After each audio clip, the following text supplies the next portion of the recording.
Esiet sveicināti! Mani sauc Anna, es pārstāvu uzņēmumu OneTech, un šodien mēs apskatīsimies realizācijas dokumentu 1C tirdzniecības vadības 10 versijas sistēmā.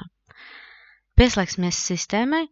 Dokuments realizācija ir izstrādāts, lai atspoguļotu preču un pakalpojumu pārdošanas faktu. Šis dokuments ļauj reģistrēt preču nosūtīšanu klientam, kā arī reģistrēt ieņēmumus no pārdošanas. Apskatīsimies, kā izveidot un lietot šo realizācijas dokumentu.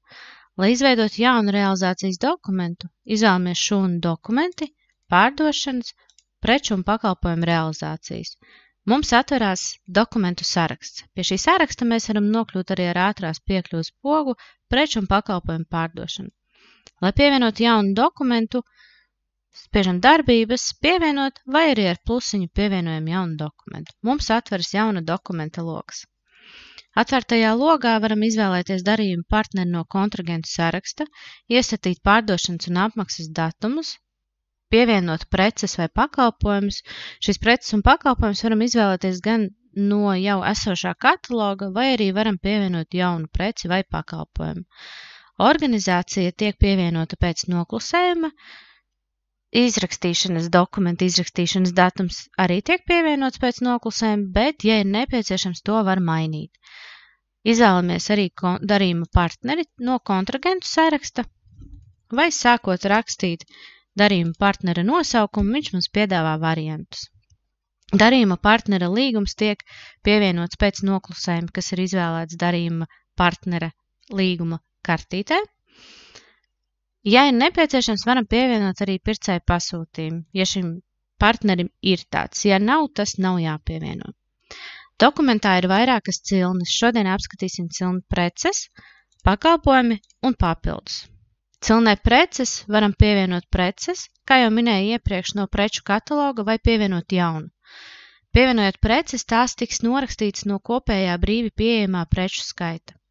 Cilnē pakalpojumi ir analoģiska sistēma kā cilnē preces, tikai šajā cilnē varat pievienot sniegtos pakalpojumus. Pakalpojumiem nav ierobežots daudzums, līdz ar to tie nenorakstās no brīvi pieejamā preču skaita. Cilnē papildus varat pievienot papildus informāciju, piemēram, piegādes nosacījumus, komentārus un citus. Pievienotajai precei un pakalpojumiem var mainīt datus. Pievienosim preci. Kurus datus var mainīt? Praktiski visus. Mainīt var daudzumu, cenu. Sistēma izrēķina automātiski cenas ar PVN un PVN cenu. Ja līgumā ir norādītā automātiskā atlaide, tad pievienojas arī automātiskā atlaide. Ja šāda atlaide nav piemērota, mēs varam piemērot to manuāli. Tieši tāpat analoģiski ir ar pakalpojumiem. Pievienojam pakalpojumu. Pievienojam daudzumu, cik mums ir nepieciešams, cenu. Cenu šeit par vienu ir jānorāda. Un arī varam pievienot atlaidi. Tad, kad viss šis ir aizpildīts, nospiežam pogu iegrāmatot. Dokuments tiks iegrāmatots un dati tiks ierakstīti sistēmā. Ja esat vadījuši preces, kuras nav pietiekamā daudzumā noliktavas krājumos, dokuments netiks iegrāmatots. Tāpēc vienmēr pārliecinieties par preču pieejamību. Iegrāmatošanas rezultātu logā varat redzēt, ka dokuments ir veiksmīgi iegrāmatots.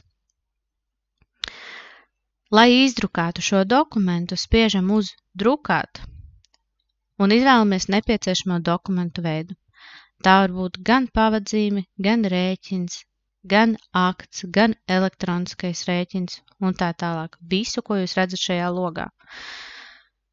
Šos dokumentus varam izdrukāt gan latviešu, gan angļu valodā. Izvēloties nepieciešamo dokumentu veidu, atvērsies dokumentu forma ar jūsu aizpildītajiem datiem. Šo dokumentu formu varat gan izdrukāt, gan saglabāt elektroniski un aizsūtīt klientam. Ja ir nepieciešams pierakstīt papildu informāciju kādā no formas šūnām, to var droši darīt, divreiz uzklikšķinot uz nepieciešamās šūnas. Bet ir jāatcerās, ka oriģināli iegrāmatotajā dokumentā tas netiks saglabāts. Ja jūs vēlaties saglabāt ar izmaiņām, jums ir jāsaglabā savā datorā atsevišķs fails, kuru jūs pēc tam arī varat droši rediģēt, ja jūs saglabājat viņu, piemēram, PDF formātā. Ar šo Noslēdzam dokumenta realizācijas pārskatīšanu.